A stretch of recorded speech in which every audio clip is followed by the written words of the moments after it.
Você pode se assentar em nome de Jesus.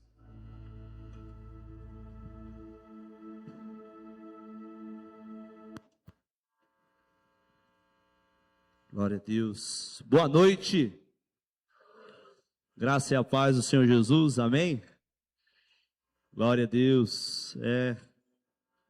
É muito bom poder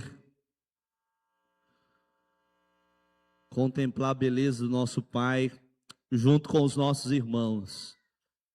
É muito bom estar na casa do nosso Pai. É muito bom poder ter um Pai. É muito bom não sentir a dor da orfandade. Melhor ainda é resgatar alguns que se sentem assim. E que mês especial, que tempo especial nós temos vivido enquanto igreja. Há um ambiente muito propício para a manifestação da glória de Deus. Isso é muito notório. Isso é muito palpável. E eu sempre penso que isso, ele naturalmente depende muito da sua sede e do seu desejo. Eu me lembro que existem algumas coisas que eu não negocio quando eu venho para a igreja, para a casa do meu pai.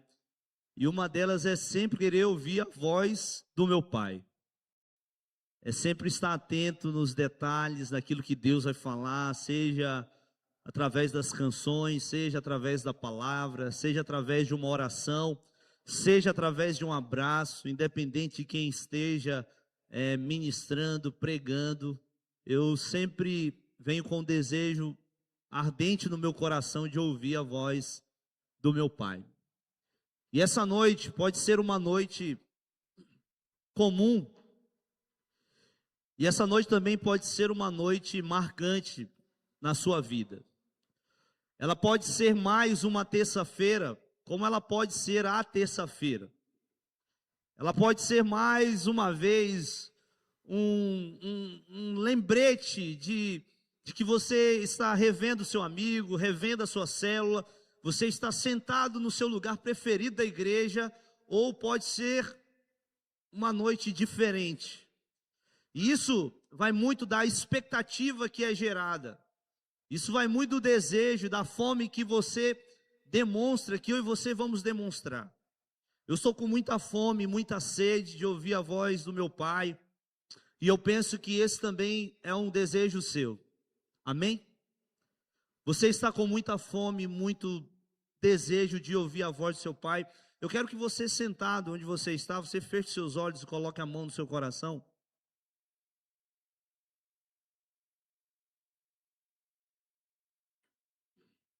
E eu quero que você comece a orar por esse desejo que você tem essa noite. Você comece a falar com o seu Pai a respeito daquilo que você espera essa noite. O que você espera dessa noite? Longe de qualquer expectativa humana, mas cheio de expectativa em um Deus paterno que deseja corresponder toda e qualquer expectativa gerada, levantada. O que você deseja? Está perguntando para ti essa noite. Qual o seu desejo?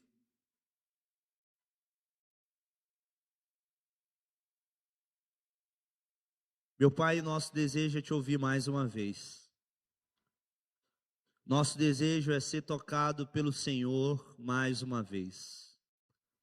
No teu toque há cura, no teu toque há transformação, no teu toque há libertação, no teu toque há restauração, no teu toque a prisão ela é quebrada, os grilhões eles são despedaçados e a liberdade ela ganha vez.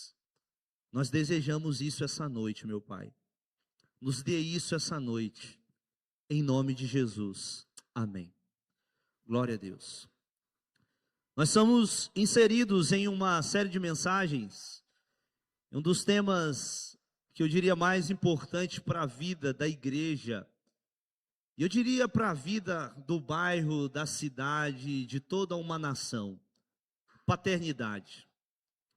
Quando nós ouvimos falar de preto, quando pensamos em contraste, vamos pensar no branco. Quando nós falamos em novo, nós vamos pensar no velho. Quando nós falamos de paternidade, consequentemente, nós pensamos em orfandade. E existem algumas palavras que elas fazem um link direto com lugares. Quando nós pensamos, por exemplo, em comprar uma televisão, nós vamos em alguma loja que vende televisão. Nós vamos pensar em comprar farinha, nós vamos na casa da farinha, ou do bolo, nós vamos na casa do bolo. Quando nós pensamos em orfandade, automaticamente a nossa mente, ela vislumbra o orfanato. E a grande verdade é que a farinha você encontra na casa da farinha, o bolo você encontra na casa do bolo, mas a orfandade, ela infelizmente não ficou apenas no orfanato. Por negligência de posicionamentos paternos, por conta do pecado, do diabo, do mundo, essa visão ela foi abastecida por entulhos. E as pessoas não conseguem enxergar esse Deus que também é Pai. Esse Deus que é todo Pai. Então, quando nós pensamos em orfandade, nós vamos ter que admitir que a orfandade ela não está apenas em orfanato. A orfandade, por exemplo, ela pode estar na sua casa. Ela pode estar em seu coração, na sua vida. E o tema de hoje é quando a orfandade mora na casa do Pai. Parece que nós estamos falando de coisas que não poderiam existir, mas que existem. E queridos, a orfandade quando mora na casa do Pai, não é negligência por vezes do Pai. Às vezes falta o desejo do filho aceitar e buscar essa paternidade que está aberta, que está acessível. E quando eu pensei nisso, eu falei, Senhor, eu quero mais uma vez que o Senhor fale comigo.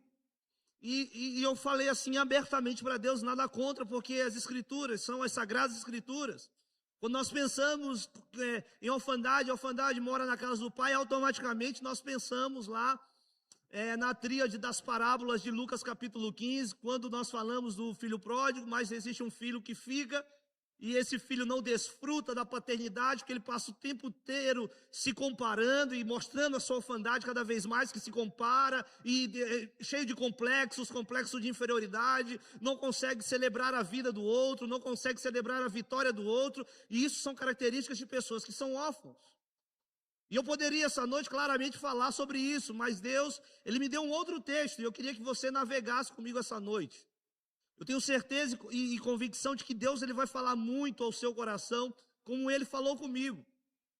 E quando nós falamos em orfandade, eu penso em uma palavra, solidão. Mas o que seria de fato, no teu entendimento, solidão? Como é que você conseguiria definir solidão em uma frase? Pense aí e responda para si mesmo. Eu trouxe assim alguns conceitos para a gente pensar essa noite. Por exemplo, a solidão segundo o dicionário é o estado ou condição de uma pessoa que está ou se sente desacompanhada, indicando isolamento. O próprio dicionário também afirma que alguém pode experimentar a solidão mesmo estando cercado por outras pessoas. Preste bem atenção nesse final. O próprio dicionário ele vai indicar que alguém pode se sentir só mesmo estando cercado por muita gente.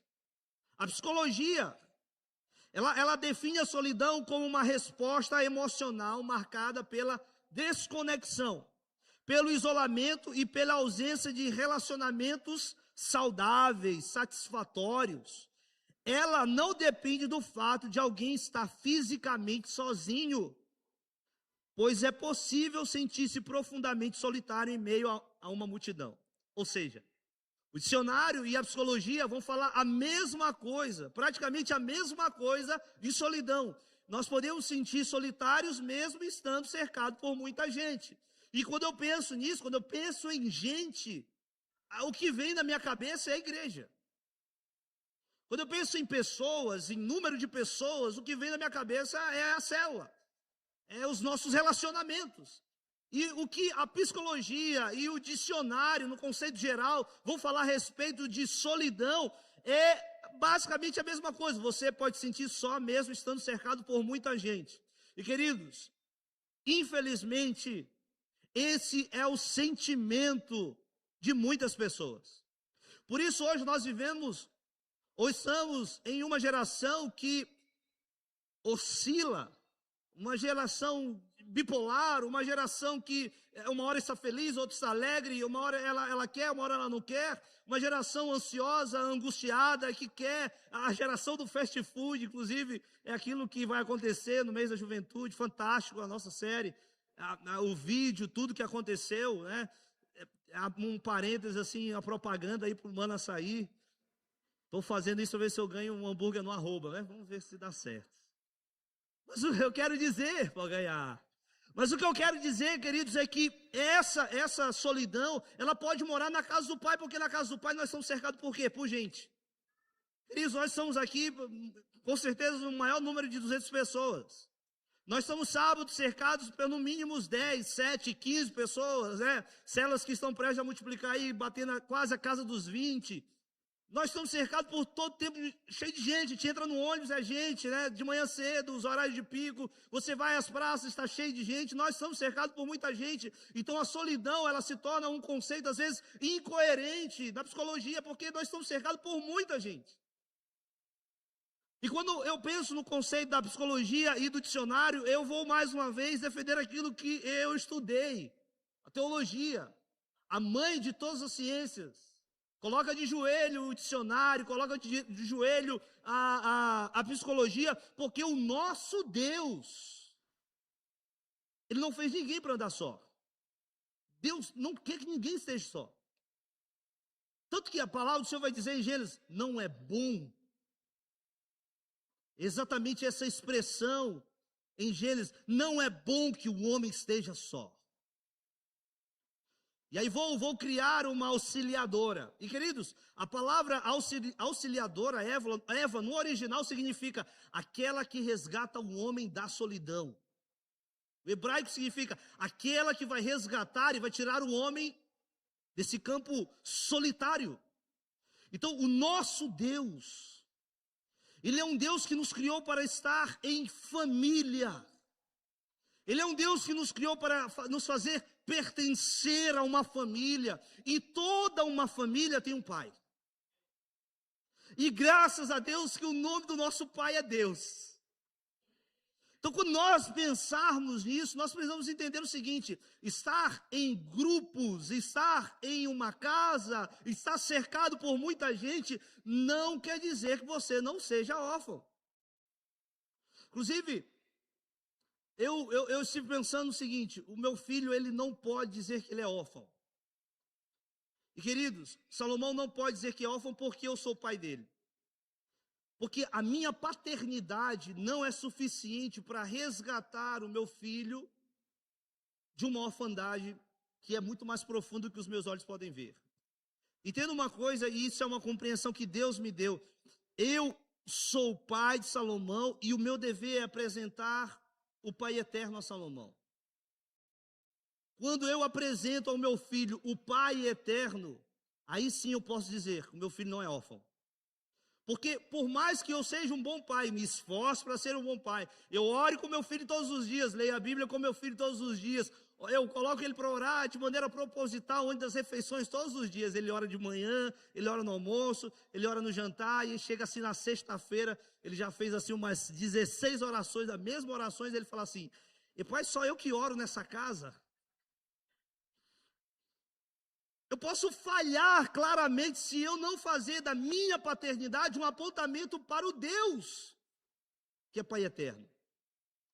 Então, quando eu penso nisso, eu penso na minha história. Eu cresci em um lar, digamos assim, estruturado. A minha mãe, desde muito nova, professora. O meu pai é sempre muito responsável, trabalhador, um homem que acorda muito cedo, que trabalhava em prol da família e tal. E eu me lembro, e veja, queridos, como isso é fantástico, assim, os resquícios da memória que nós temos. Eu me lembro que o meu pai, ele trabalhava em um hotel, e todas as vezes que ele vinha com um misto, um sanduíche com pão, queijo, presunto. Para mim aquilo ali era tão assim, fora da nossa realidade, que ele trazia às vezes quando sobrava do café da manhã do hotel, davam para ele, e ele trazia num papel alumínio, e aquilo ali era tão gostoso, que eu tento fazer todas as vezes esse misto e nunca sai do jeito que era. Então a imagem que eu tenho do meu pai é assim, é um homem que traz aquilo que eu gosto. Na minha memória afetiva, sempre tinha as memórias do meu pai saindo muito cedo para trabalhar, e 1 hora antes para trabalhar, e chegando muito, muito tarde, e aquele homem irresponsável. A memória que eu tenho do meu pai é o meu pai me levando à feira para ele comprar, e eu entendendo aquele mercado indiretamente. E as memórias é que meu pai me levava para cortar cabelo, e ele me levava, a gente saía do bairro de Fátima, ia caminhando para o Nhozinho Santos, e o meu avô com rádio, o meu pai com rádio. Claramente eu não estava com rádio, mas nós estávamos ali seguindo um caminho de paternidade natural, e essas memórias, elas são reproduzidas. Por exemplo, meu filho, ele já foi ao estádio comigo, eu levo ele para cortar cabelo, ele vai para a feira comigo, a gente vai reproduzindo tudo isso. Mas, queridos, eu confesso para vocês que até eu encontrar o meu Deus, eu era um órfão, mesmo tendo um pai excelente. Meu pai é um pai excelente, agora muito mais, convertido, servindo ao Senhor. Meu pai é um fiel leitor das Escrituras. Eu tive a oportunidade de batizar o meu próprio pai, e essa é uma das coisas que me trazem muito orgulho, de pregar. E quem quer aceitar Jesus? Meu pai vinha depois de 16 anos de muita oração da minha mãe. Mas o que eu quero dizer para vocês essa noite é que eu fui órfão mesmo tendo um pai muito bom. Quando eu encontro Deus, tudo aquilo que o meu pai fez para mim, consequentemente eu vejo meu pai, mas eu vejo a figura de quem? Do próprio Deus. O mundo nunca vai conseguir enxergar assim, porque o mundo tem sobre os seus olhos escamas. O mundo tem um regimento no coração chamado pecado. Então a gente não consegue enxergar isso. A gente fala assim, meu pai é muito bom. Mas a gente não consegue chegar e dizer assim, o meu pai é muito bom, e todo o esforço do meu pai aponta para Deus. E a grande verdade, como eu falei para vocês, é que eu era órfão, mesmo tendo uma família estruturada, 2 irmãs e tal, caminhando na igreja. Mas quando eu encontro Deus, as coisas que precisavam ser saradas no meu coração foram saradas. E hoje, se aqui à frente de alguém, eu não sou órfão porque eu encontrei Deus. Deus me encontrou no meio da minha história. Então, talvez essa noite seja uma noite para você repensar a respeito do seu coração. E eu ficava assim, pensando e matutando o que de fato e de verdade Deus poderia trazer ao meu coração como base para a gente falar essa noite. A grande verdade, queridos, é que a solidão, ela também é viver distante da família de Cristo. Você pode estar em uma família estruturada, mas não necessariamente na família de Cristo. Lares estruturados, eles não vão conseguir fazer aquilo que a casa de Deus, somente a casa de Deus pode fazer. Agora, lares estruturados, onde Cristo é a base, é o alicerce, aí é outro nível, como nós costumamos dizer. Então, solidão também é viver distante da família de Cristo, porque ninguém que está longe de Cristo está verdadeiramente abraçado.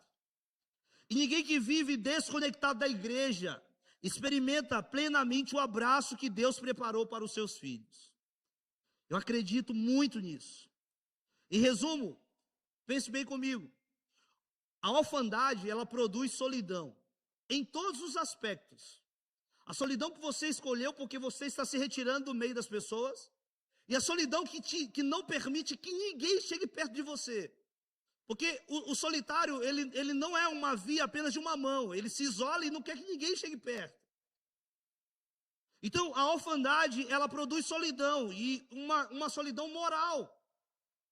Ela produz uma solidão em muitos aspectos, moral, emocional, de identidade, de propósito, de vocação e de chamado. Veja, queridos, que esses pontos são pontos que precisam estar bem resolvidos em nossa vida.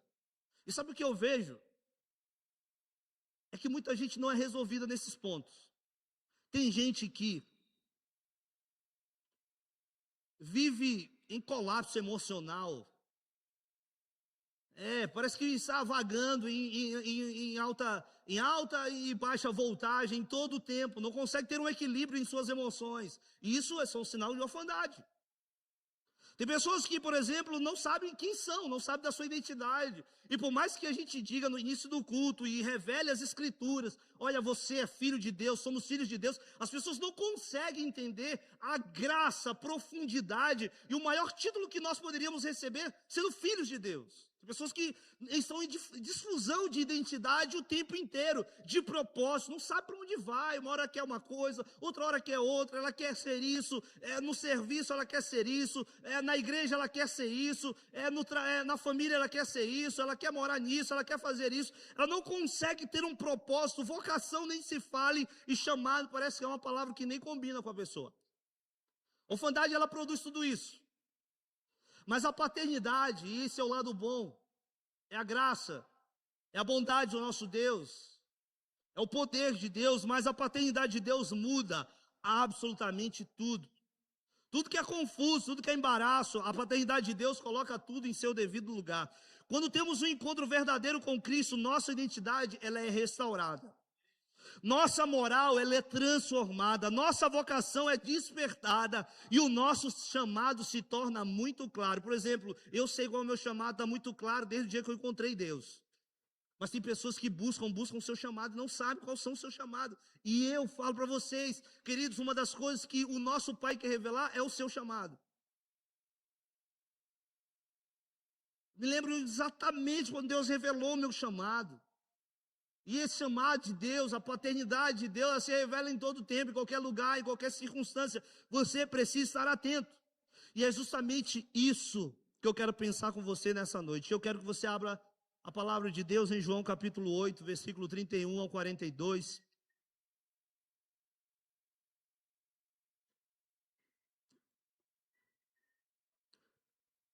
João capítulo 8, versículo 31 ao 42.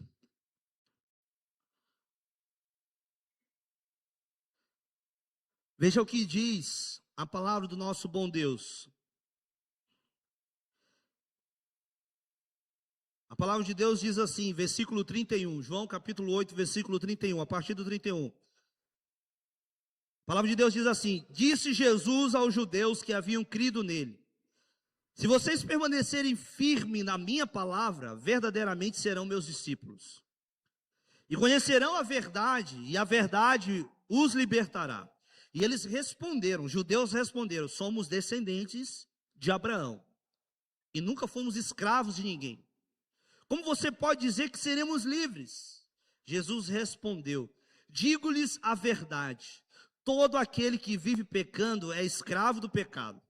O escravo não tem lugar permanente na família, mas o filho pertence a ela para sempre. Mais uma vez, mas o filho pertence a ela para sempre. Verso 36, portanto, se o filho os libertar, vocês de fato serão livres.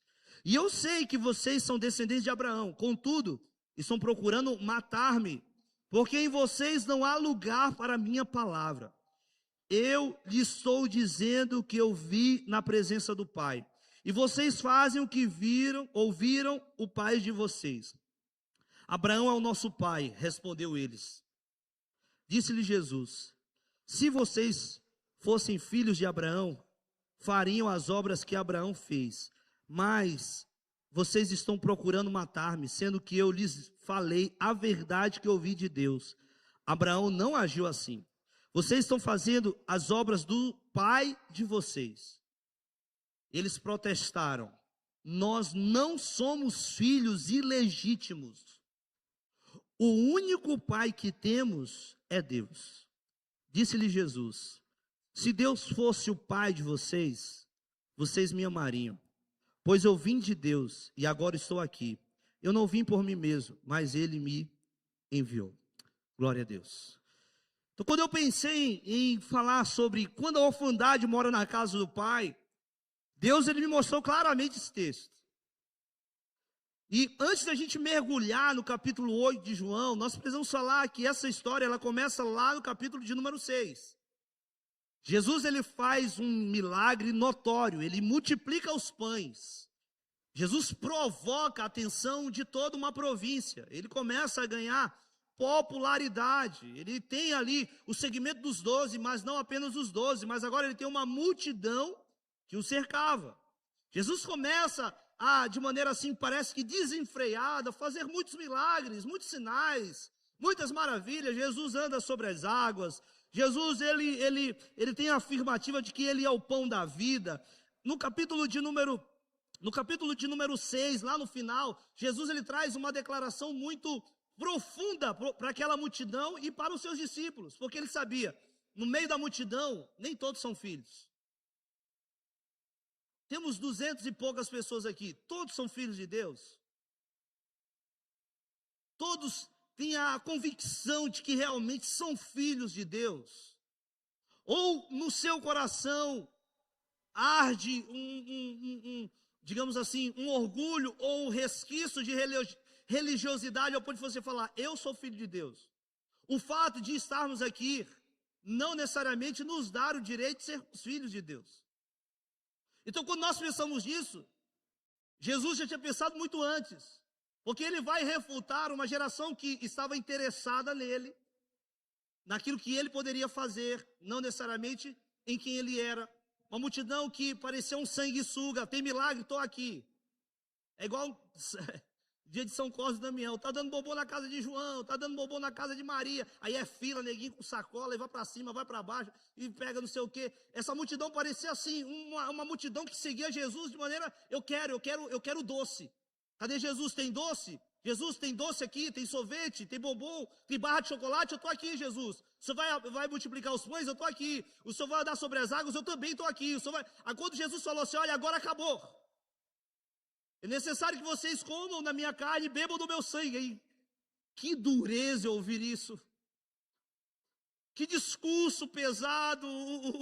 O Jesus, o milagreiro para alguns, o Jesus, o que fazia muitos milagres para alguns, o Elias, o profeta, e só dizendo, vou cair fora. Aí aquela multidão que era muito saiu fora, deixou Jesus. Aí Jesus se volta para os 12, vocês estão esperando o quê? Vocês não vão embora? Aí Pedro se levanta e fala, olha, para onde nós iremos, Jesus? Se só tu tens as palavras de vida eterna. Então Jesus, ele desperta a sua atenção para refutar uma geração que se achava filho, mas não era. Uma geração que se achava discípulos, mas não era. E queridos, entenda uma coisa, ninguém pode ser discípulo se não for filho. A identidade de filho é a autenticação de que nós estamos preparados para fazer discípulos. E o que por vezes acontece dentro da igreja é que as pessoas estão achando que são discípulos e não resolveram o seu BO de filiação e de paternidade. Por isso que não multiplicam, por isso que não conseguem crescer, por isso que não sobrevivem às tempestades, por isso que não tem personalidade para exortar, para ter uma coragem, para ter ousadia de querer arriscar. São pessoas que têm medo de tudo. Não, eu tenho medo de tudo. Não, meu Deus, eu tenho medo disso. Não, jamais vou falar para o meu discípulo que ele será o próximo líder de célula. Não, meu Deus, Deus me livre de entrar nesse lugar. Esse lugar tem bombardeio, tem tiroteio. Meu Deus do céu, são pessoas que vivem se escondendo, se esquivando, porque não sabem, não entenderam que são filhos de Deus. Então Jesus, ele é muito veemente, ele refuta uma multidão, ele refuta a sua igreja, ele repreende a sua igreja. Mas Jesus não para por aí. Porque no capítulo de número 7, Jesus ele vai para a festa dos tabernáculos, Jesus ele ensina, e ali tem muitos judeus, que começam a crer em Jesus. Mas também existem muitos judeus que começam mais uma vez a seguir a Jesus. Rapaz, ele apareceu na festa. Essa é a oportunidade que nós temos aí. Eu acho que Jesus não vai mais falar aquela palavra de comer carne e beber o sangue dele. Eu acho que Jesus já está mais calmo. Vamos colar de novo no homem? Aí Jesus, espera aí. Agora a lapada não vai ser para todo mundo, vai ser para os judeus. E queridos, os judeus, eles representam uma classe. A classe da religião. Os judeus, eles representam a classe dos certinhos. O que seriam os certinhos? Aquelas pessoas que vão para os cultos, que vão para as células, que dizimam, que ofertam, mas não são filhos. O que o senhor está dizendo hoje da minha cabeça, pastor? É exatamente isso.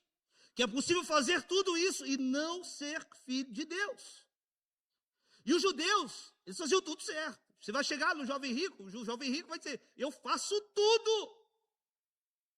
mas ele não tinha a centralidade do Deus que é tudo em todos. Ele não tinha, porque ele não quis abrir mão daquilo que realmente era a estampa da sua orfandade. Poderia ser até assim, não, meu Deus, mas imagina se eu estou aqui com uma camisa toda branca e tem aqui bem pequeno um símbolo do Homem-Aranha. O que as pessoas vão dizer? Mas o pastor estava com uma camisa do Homem-Aranha. As pessoas esquecem o que é branco, elas vão falar daquilo que está pequeno. O jovem rico, parece que ele demonstra algo pequeno, mas na verdade é a estampa da sua orfandade. É a mensagem da sua orfandade. Eu não quero esse Deus que está mandando eu abrir mão, eu não quero esse Deus. E o órfão, ele é um manipulador. O órfão, ele é aquele que muda os cenários, é aquele que vai jogar a seu favor, é aquele que parece assim, não, olha, isso aí está errado, mesmo você parecendo que está certo. Mas é impossível fazer isso com Deus. Porque Deus não erra. Deus é todo verdade. Deus não falha. Deus não faz nada de... Deus, ele é perfeito. Criou os céus e a terra. Então a orfandade, ela barra quando ela se depara com esse Deus que é todo poderoso.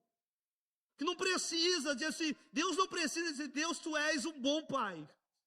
Ele quer ouvir da gente, mas ele não precisa, porque ele sabe que ele é. Então assim, imagina você estar nesse campo e está fazendo tudo automaticamente assim, certo, visualmente certo e não sendo filho.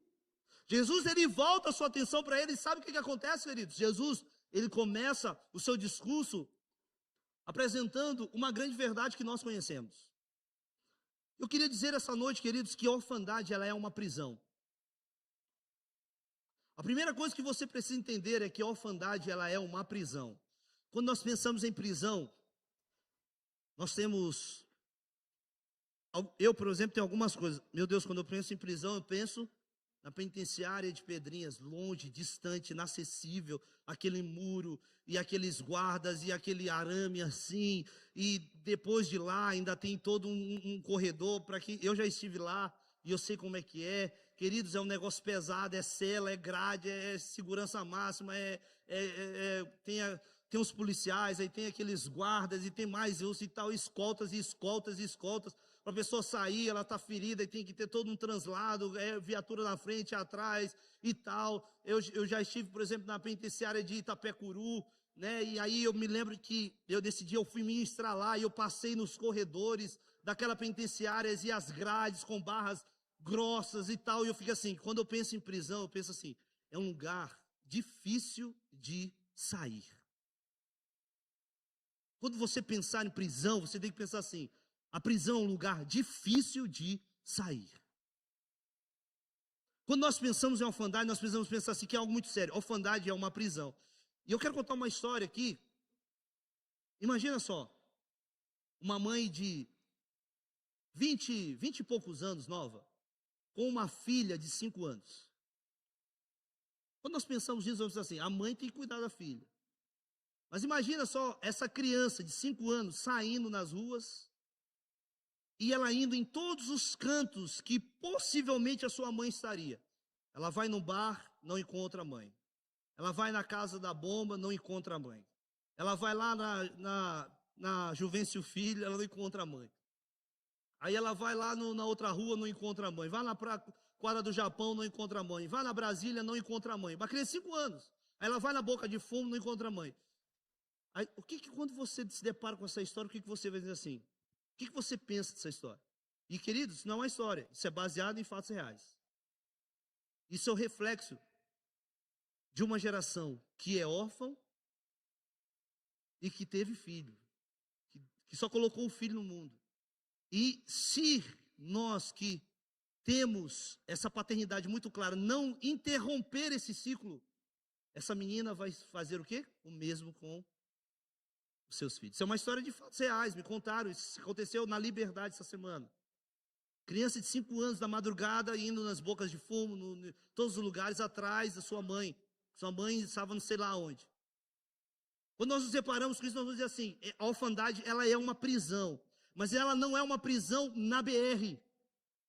Ela é uma prisão que está latente em nosso bairro.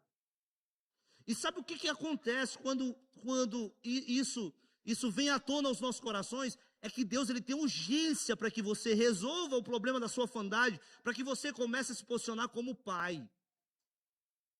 Porque uma criança como essa, quando me contaram essa história, eu falei assim, aonde é o endereço dessa criança? Por favor, me diga onde ela mora. Eu fiquei angustiado. Não, ninguém sabe, não sei aonde. Porque realmente é difícil saber onde ela mora. Mas cadê essa criança? Quando ela está, essa criança? Eu queria saber, porque eu tenho a minha paternidade bem resolvida. E eu penso assim, ela tem que estar aqui. Eu preciso abraçar ela. Minha esposa precisa abraçar ela. Ela precisa conhecer outras crianças. Ela precisa tomar um sorvete. Ela tem que estar aqui no culto das crianças. Ela tem que estar em uma célula. Porque isso é que vai fazer e vai gerar menos órfãos. Às vezes essas coisas acontecem em nosso meio e parece que a gente não liga. Por quê? Porque talvez seja um sinal de que eu também seja órfão. Então quando eu penso e falo, a orfandade ela é uma prisão, porque parece ser impossível de ser acessado. Porque se esconde atrás da religiosidade e se alimenta do orgulho do coração humano. Queridos, a orfandade, ela está escondida atrás da religiosidade e ela se alimenta do orgulho do coração humano. Nós podemos perceber isso na declaração de Jesus para os judeus. Ele é insistente. Porque ele poderia dizer, rapaz, esse povo está parecendo um sanguessuga aqui comigo, vou deixar eles de mão. Mas Jesus, capítulo 6, capítulo 7, agora capítulo 8, só com eles. Agora o meu papo é direto com eles.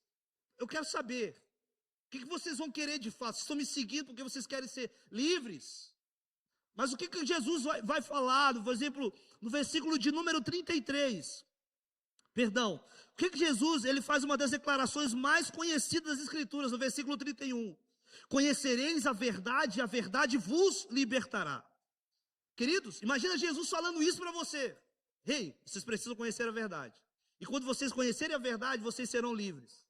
Eu fico pensando, meu Deus, Jesus está falando isso para mim. Jesus, eu quero saber qual é essa verdade, porque eu não aguento mais ficar preso. Jesus estava acessando a prisão do coração daqueles homens. Jesus estava destronando, querendo destronar as grades que estavam impostas no coração daqueles homens. Mas sabe o que aqueles homens fizeram? Em vez de eles perguntarem de que precisamos para ser libertos, eles imediatamente fizeram o quê? Se defenderam. Conhecereis a verdade e a verdade vos libertará. Quem está falando isso é um pregador? Quem está falando isso é um conferencista? Não, é o próprio Cristo. E o que eles fizeram? Eles se defendem. Eles são muito Zé. Eles se defendem. Por quê? Porque a religiosidade e o orgulho, eles são realmente a ausência da graça de Deus em evidência. A religiosidade, ela não ajuda em nada a igreja. A religiosidade nunca vai ajudar a igreja. A religiosidade, ela sempre vai atrapalhar a igreja. Mas pelo fato de a gente ter um Deus de misericórdia, um Deus insistente, Ele deseja quebrar a religiosidade da nossa vida. Ao ponto de Ele chegar e falar assim, olha, vocês precisam conhecer a verdade, e essa verdade vai libertar vocês. Qual seria a nossa resposta? Queridos, a verdade realmente ela liberta, porque a verdade, ela nos orienta, ela nos direciona. Quando nós conhecemos a verdade, nós conhecemos o caminho da paternidade. Porque é impossível conhecer o Deus Pai se não conhecermos Jesus, o Filho.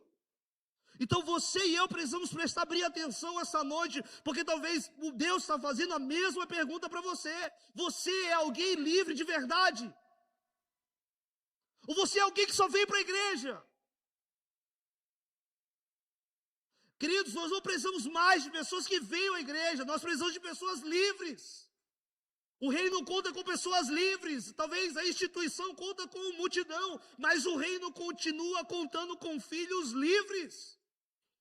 E queridos, nós somos em uma casa de filhos livres. Você tem oportunidade porque você está no lugar certo, da igreja certa, na hora certa, porque o Deus que é o teu Pai, Ele quer te dar liberdade.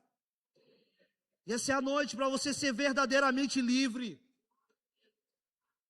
É a noite para você ser verdadeiramente livre, você tomar uma decisão de uma vez por todas a sua vida. Mas aqueles judeus, eles vão trazer totalmente ao contrário. Eles vão continuar dizendo no versículo 33, somos descendentes de Abraão e jamais somos escravos de ninguém.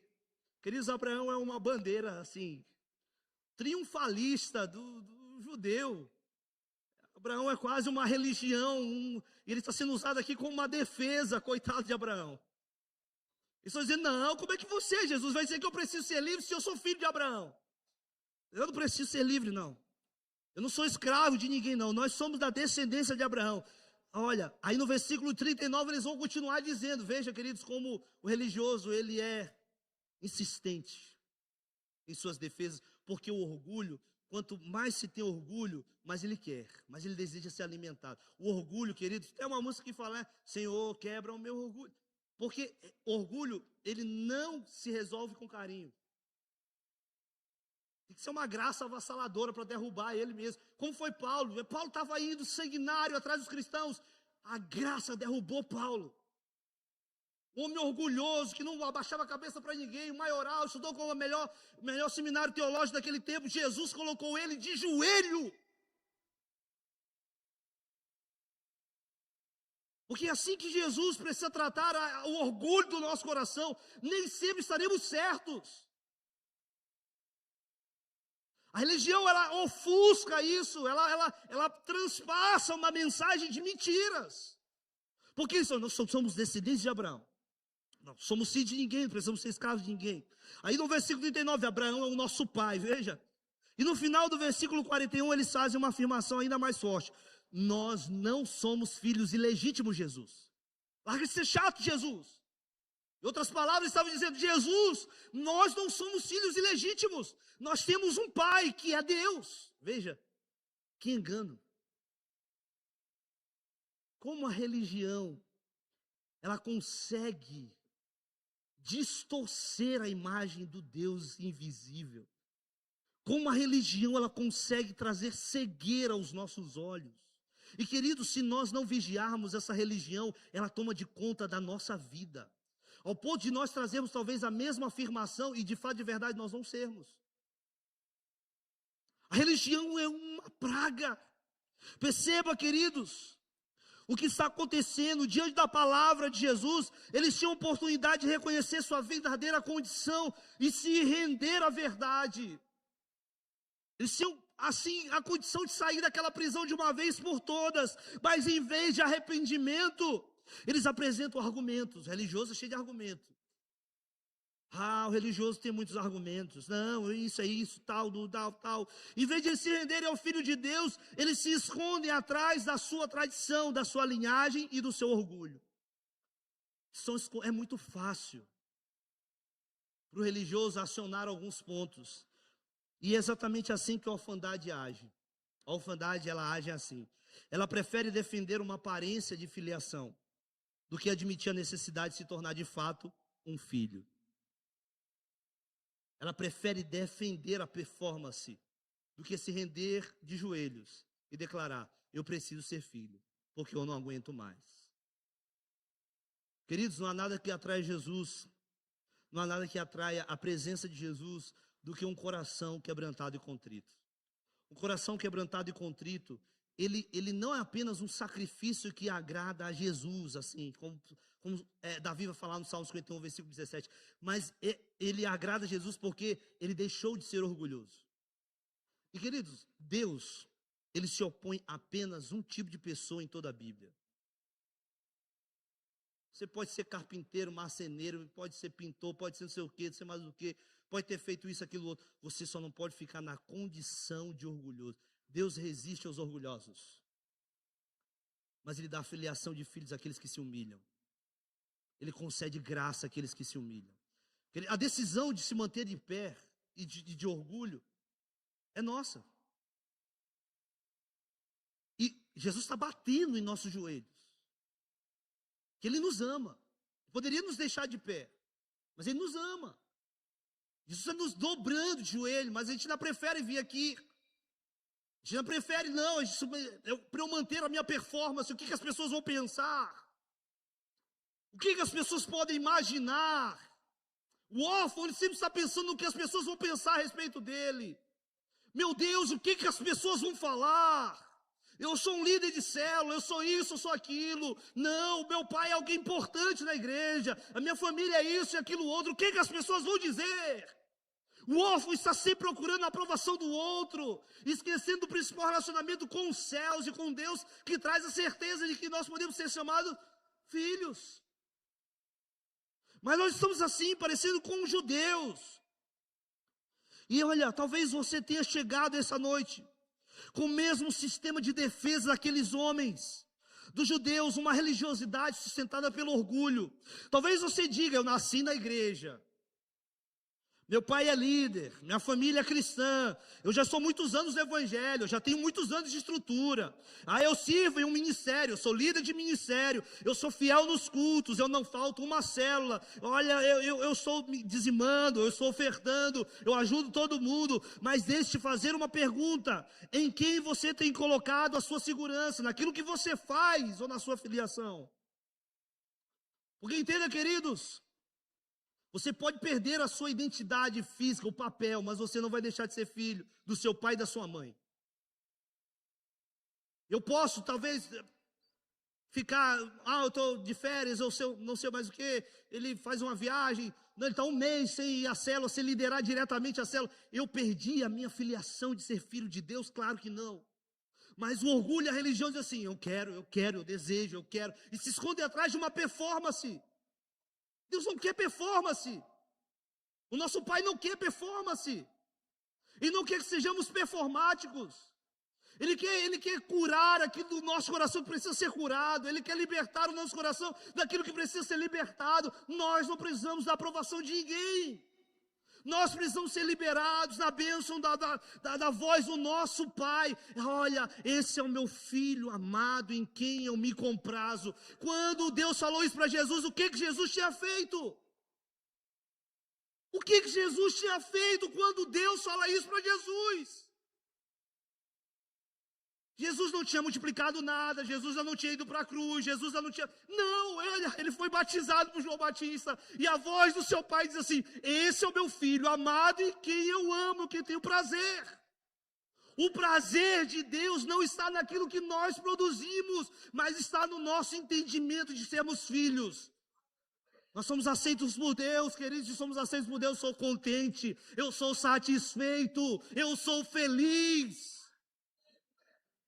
Ouvir isso de um pai, esse é o meu filho amado. Esse é o meu filho amado.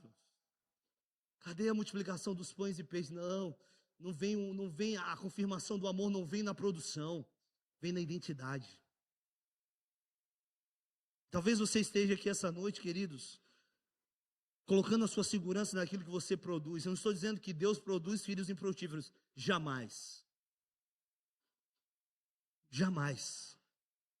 Eu não estou dizendo que Deus produz filhos para não multiplicar, jamais. Nós trabalhamos com isso, nós vamos multiplicar nossas células, nós vamos crescer, continuar crescendo. Mas, queridos, os filhos, eles multiplicam e sustentam a multiplicação e continuam multiplicando.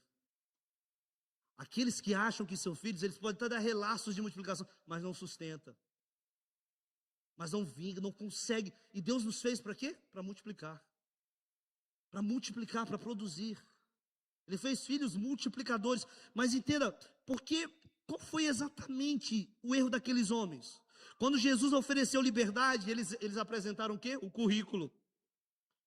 Quando Jesus ofereceu a verdade, eles apresentaram o quê? A tradição. Quando Jesus revelou o estado do coração deles, eles defenderam a sua aparência religiosa. Talvez essa noite seja a oportunidade para você reavaliar o seu coração.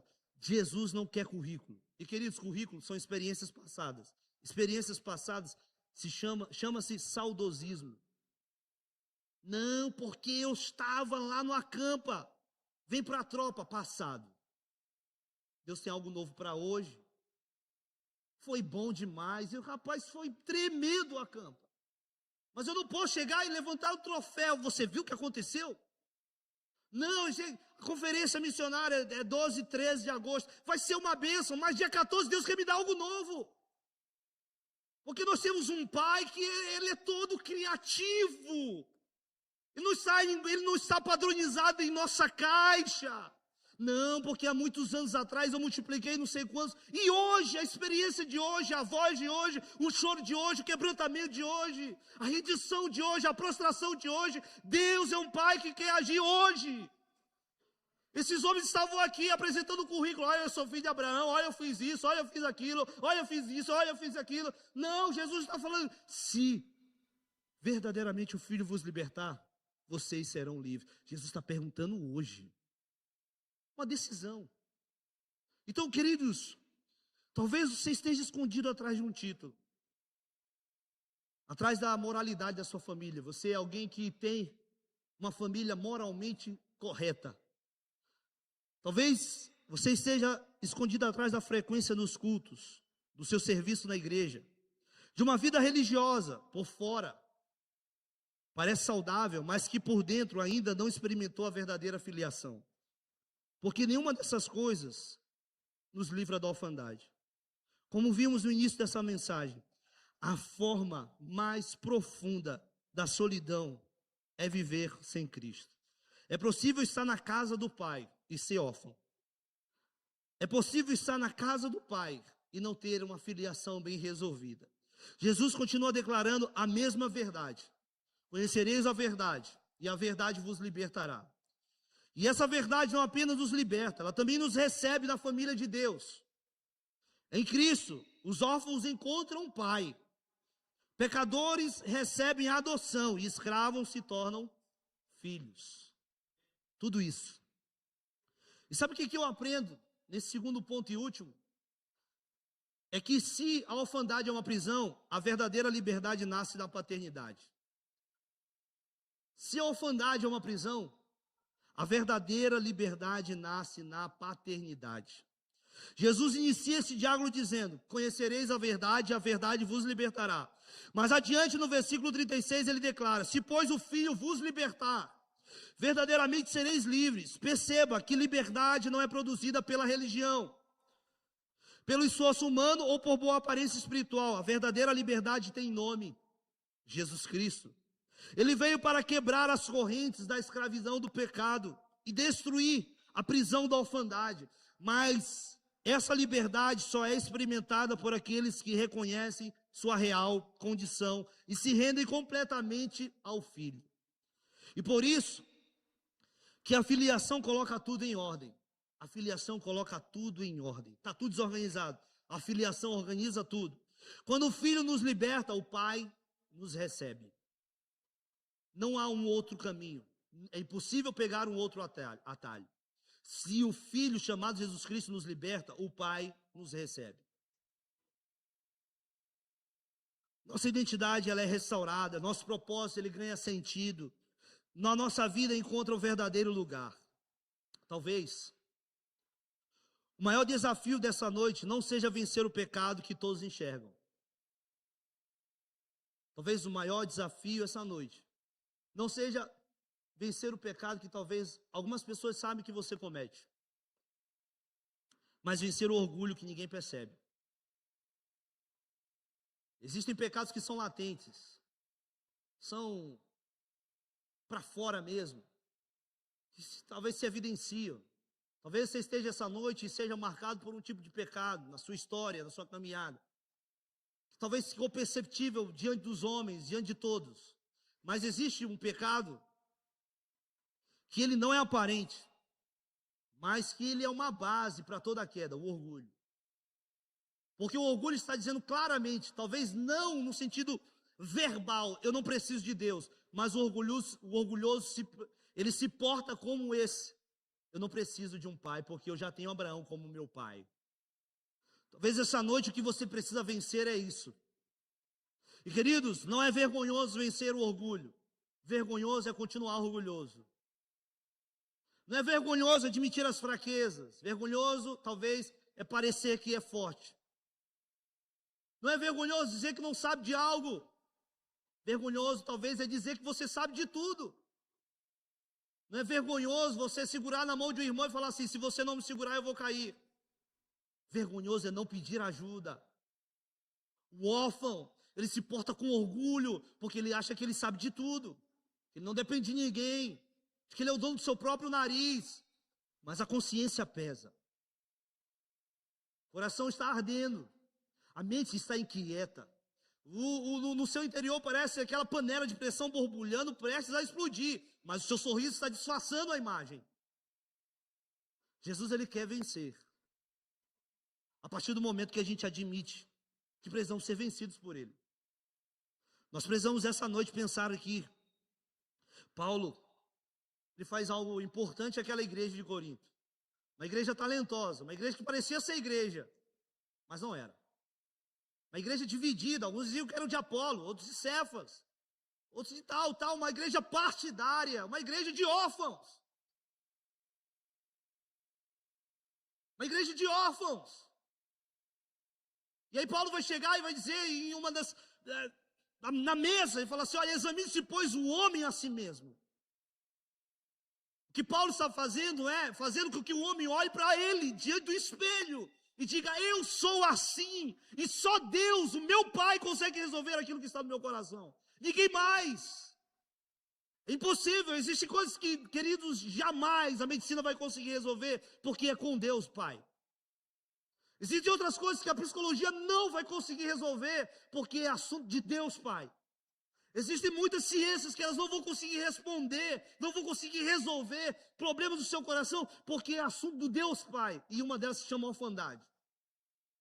Você pode bater na porta de todo mundo, você pode gastar o dinheiro que for, mas não existe uma atmosfera mais propícia para que a sua filiação ela seja evidenciada do que esse ambiente. Esse ambiente é onde nós estamos cercados por muitos filhos. Esse ambiente é onde Deus Pai está falando aos nossos corações. Esse ambiente é onde parece assim, eu vou, eu não vou, meu coração, minha perna balança, eu estou inquieto, eu estou inseguro. É nesse ambiente que Deus está querendo fomentar a sua filiação.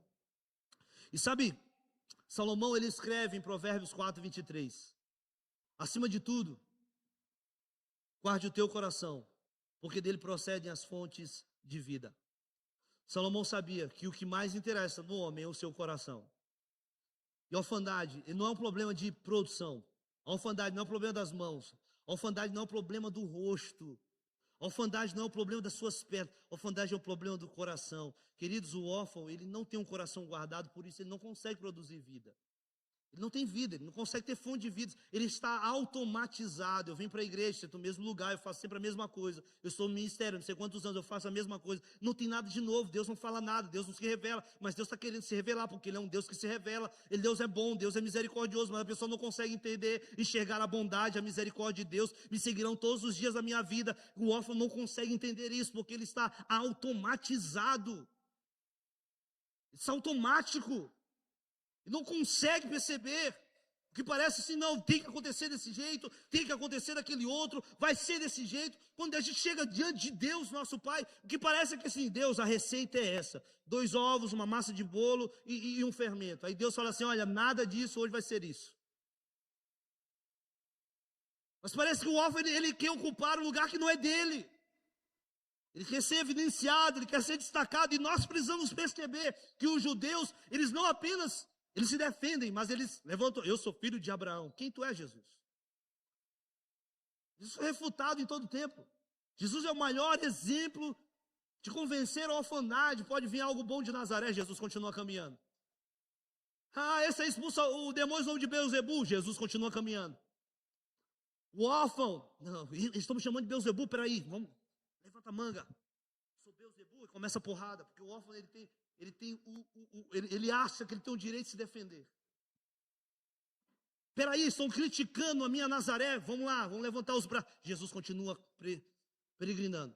Jesus está indo para Jerusalém para morrer por nós. Aí Pedro, discípulo, amados, coloca na frente. Não, Jesus, aí Jesus focado na missão. Arreda-te de mim, Satanás. Tu não compreende as coisas do céu, só da terra. Jesus, ele tinha sua paternidade bem destacada, ele tinha sua filiação bem desenvolvida, ao ponto de nada interromper a sua missão. É diferente das pessoas que oscilam, porque parece que todo tempo elas precisam se defender e se afirmar. Nós não fomos criados para ser órfão. Ser órfão é uma prisão. A orfandade é uma prisão. Mas a grande graça, queridos, é que Deus deseja quebrar as celas dessa prisão e colocar em liberdade aqueles que estão presos, colocar em liberdade aqueles que precisam de defesa. Você não precisa se defender. Os judeus acreditavam que serviam a Deus, mas Jesus mostrou que serviço nenhum substitui relacionamento. Serviço nenhum substitui relacionamento. Quanto tempo você passa na presença de Deus? Queridos, a presença de Deus é algo imensurável, incalculável, não tem lugar, não tem hora. Hoje eu estava na minha rede, deitado de boa no meu quintal, sabe? E aí eu estava falando com Deus, de boa, falando com Deus mesmo.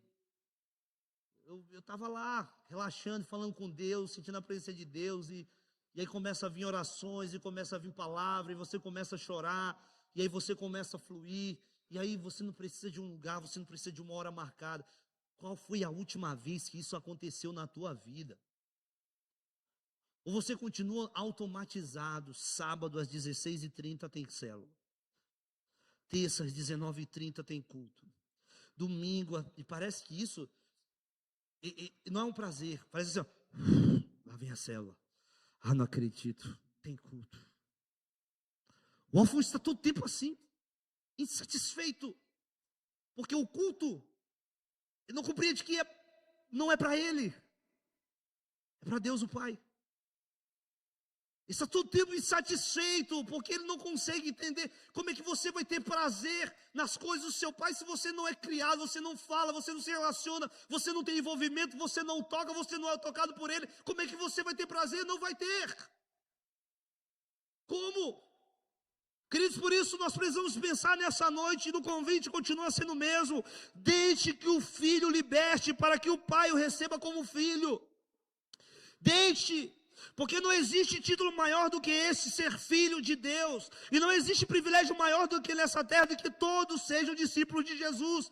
Primeiro você é filho, depois você é discípulo. Primeiro você é filho, depois você é discípulo. Mas a incoerência dos pontos está assim evidente. Não, eu quero fazer discípulos e eu não estou nem aí para a minha filiação. Depois eu resolvo esse negócio. É diferente. Todo filho, ele é um discípulo multiplicador. Mas nem todo discípulo que não foi filho vai multiplicar. Porque eu posso até disfarçar que eu sou discípulo, mas eu não tenho como disfarçar que eu sou filho. Judas era um disfarce de discípulo. Mas ele não conseguiu sustentar a não filiação de filho. Pedro era um discípulo atrapalhado, todo abarrotado, mas ele era filho. Mas ele era filho. Pedro fez um monte de besteira, mas ele era filho. Ele tinha bem resolvido isso aqui. Davi se abandonou, mas ele era filho. É filho depois discípulo. Essa trajetória vai nos trazer sermos multiplicadores. Talvez, queridos, o rompimento das nossas células não aconteceu, da sua célula não aconteceu, porque você ainda não resolveu o problema da sua filiação. Deus quer confirmar, afirmar a sua filiação de filho, de liberdade, para que você seja um discípulo multiplicador. Eu, particularmente, fico pensando assim, toda célula tem que multiplicar. E isso, queridos, e veja bem o que eu vou falar. É um desafio? Claro que é. Mas não tem trave. Vai fluir naturalmente. Porque eu sou filho. Eu chego, abraço alguém que não é filho, estou levando ele a esse caminho, ele se entrega a Jesus, ele vai conhecendo a sua filiação, ele já é um discipulador. E ele faz a mesma coisa, ele reproduz a mesma coisa. Isso não é impossível. Então essa noite, queridos, entenda, Jesus está chamando você para isso. Jesus está chamando você para isso. Qual o problema do seu coração? O orgulho? Vamos vencê-lo. Vamos vencer essa noite o orgulho. Se coloque de pé em nome de Jesus. Vamos vencer esse problema essa noite. Daquilo que Jesus ele já deseja fazer em seu coração, na minha vida, na sua vida. Daquilo que Jesus está operando e deseja operar na sua vida. Jesus não fez você para ser órfão. Deus não te criou para ser órfão. Deus não te criou para estar sozinho. Deus não te criou para estar distante. Deus não te criou para estar longe. Deus te criou para você estar perto. E essa noite é uma noite oportuna para que você entenda a sua filiação. Essa é uma noite oportuna para que você seja vencido. Queridos, não é vencer algo de fora, é você, com a ajuda do Espírito Santo, com o poder de Deus, você ser vencido. Essa é a noite para você ser vencido. Pessoas que não são filhos, mas que Deus quer tornar filhos. E eu queria te perguntar, essa noite, eu quero que você feche seus olhos, em nome de Jesus. Talvez essa noite foi uma noite que Deus falou muito ao seu coração. Talvez você faça alguns questionamentos, você faça algumas perguntas essa noite, ao ponto de você falar assim: por que eu não multiplico mais? Porque parece que a minha liderança ela não é mais relevante, ela não é mais atuante. Porque parece que eu estou travado, parece que as coisas não são desenvolvidas em minha vida. E talvez você, não é que você deixou de ser filho, mas você perdeu de vista o seu pai. Seu pai está distante, mas ele não está distante porque ele se distanciou, mas porque você está se mantendo distante. Nosso Deus e Pai continua perto, mas você que desejou estar longe. Há um orgulho. Não estou nem aí por orgulho. Aí eu sou líder de célula, não precisa se portar com isso. Antes da liderança celular, antes da visão, vem a filiação de ser filho de Deus. Nós seremos prósperos em nossas multiplicações de célula, se tivermos bem resolvidos a nossa filiação. Eu quero chamar aqui à frente todas as pessoas. Veja bem o que eu vou falar. Pessoas que perderam Deus de vista, perderam o Pai de vista, que olham Deus assim bem distante, que até tentam chegar na presença, que até tentam se aproximar, mas não tem mais aquele ardor, aquele desejo pela presença, de estar mergulhado, de estar na presença, de estar rendido, de estar prostrado. Mas que pessoas que vivem em relapsos da presença, de ambientes, de datas, não. Deus está aqui e Ele está querendo selar o teu coração. Essa é a noite. E eu quero te chamar aqui à frente. Eu quero orar por sua vida. Existe uma graça especial nesse lugar. Existe uma graça especial de Deus neste lugar. E eu quero que você saia do seu lugar. Você que perdeu Deus, seu Pai de vista, você que está longe, você que está distante, você tem que falar assim: pastor, eu sou filho, mas eu vejo Ele um pouco mais longe, distante. Eu quero que você saia do seu lugar em nome de Jesus. Eu quero saber quem é a primeira pessoa. Feche seus olhos. Eu sou quem dizes que eu sou, escolhido, perdoado. Eu sou quem dizes. Deus está te chamando. Deus está te chamando.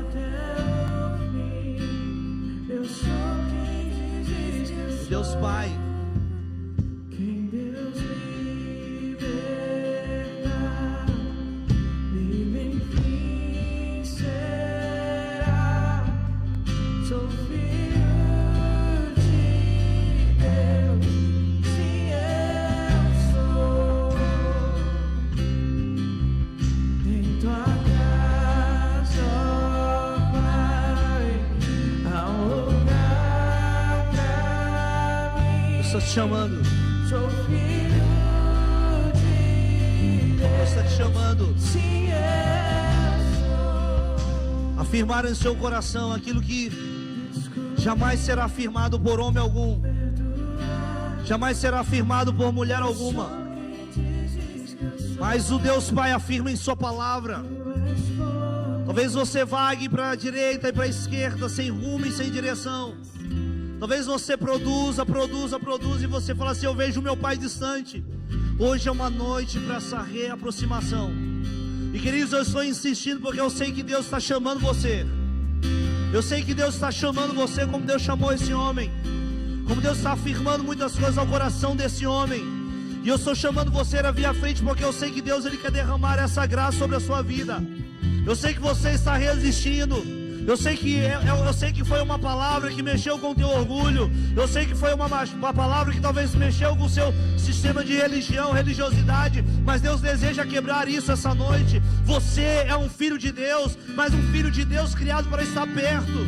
Não para defender, eu sou de Abraão, eu sou de Moisés, eu sou de Jacó. Não, eu sou de Jesus. Eu amo Jesus hoje, Jesus falou comigo e Ele deseja falar contigo essa noite. Por isso Jesus está falando ao seu coração.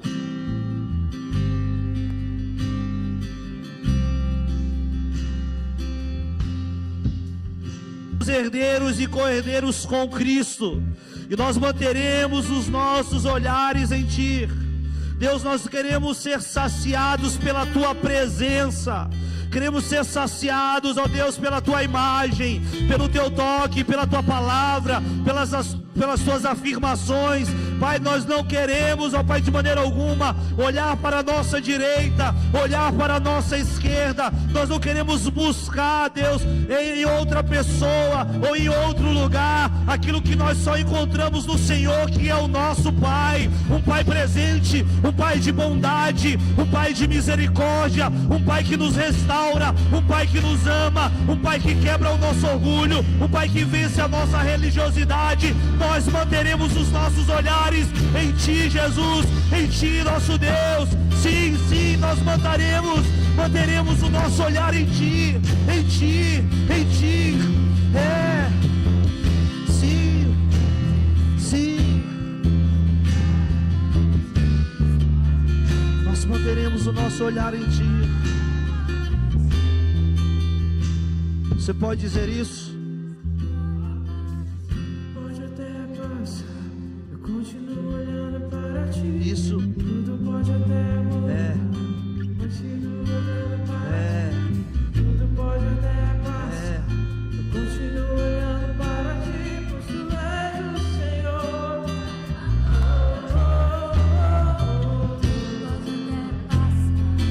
Continuo olhando para Ti. Tudo pode até mudar, eu continuo olhando para Ti. Tudo pode até passar, eu continuo olhando para Ti. Mas Tu és o Senhor, me arrebatou meu coração. Tudo pode até passar, tudo pode até mudar, tudo pode até passar.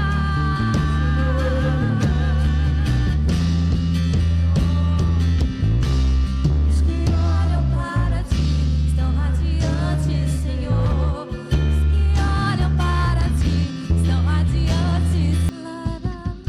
Senhor Deus, nós queremos Te agradecer, que nós ouvimos a Tua voz, a voz do nosso bom Pai, inconfundível a Tua voz. Pai, que possamos ir aos nossos lares, com a certeza de que o Senhor tem mais para hoje, para amanhã, de que o Senhor é um Deus relacional, que deseja vencer nosso sistema de religiosidade, o nosso orgulho. O Senhor é aquele Deus que quebrou a prisão da orfandade, aquilo que nos prendia. Obrigado por nos encontrar em meio à nossa história, em meio à nossa tragédia. Nós queremos sair daqui cheios da Tua presença, radiantes, porque nós somos os Teus filhos. Que o Senhor nos leve em paz e segurança, na certeza de que nós somos os Teus filhos, e que isso nos traga alegria, contentamento e satisfação. Que o Senhor nos abençoe hoje e para todos sempre. Amém e glória a Deus. Glória a Deus. Deus nos abençoe. Abraço pelo menos 5 pessoas e você pode ir para a sua casa. Não esqueça.